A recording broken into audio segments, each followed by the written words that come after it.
د ایران او طالبانو ترمنځ نښته شوې. جزئیات هم د ویډیو کې وګورئ او چینل سبسکرایب کړئ. یو شمېر خبري سرچینې خبر ورکوي چې د طالبانو او ایراني ځواکونو ترمنځ د نیمروز ولایت سرحدي سیمه کې نښته شوې.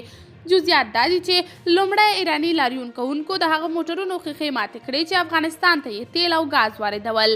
ایراني لاریونوالو د کمال خان بند د اوبو د نه خوشي کېدلو له امله دا اعتراضونه پیل کړي او ژر تر ژره یې د دې بند د اوبو خوشي کولو غوښتنه کړې ده. پر همدې حال د لاریون په ترڅ کې د ایراني پوځیانو او طالب پولیسو ځواکونو ترمنځ د نښتې راپور هم ورکول شوی، خو تر اوسه پورې رسمي سرچینو په دې اړه څه نه دي ویلي.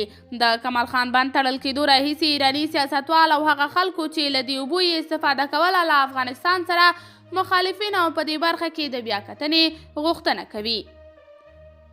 د کمال خان بند تیر کال د افغانستان د پخواني ولسمشر محمد اشرف غني له لوري ګټې اخیستنې ته وسپارل شو. هغه نن افغان ولسمشر ایران ته وویل نورې اوبه نشته او که اوبه غواړئ نو بیا تیل راکړئ او اوبه واخلئ.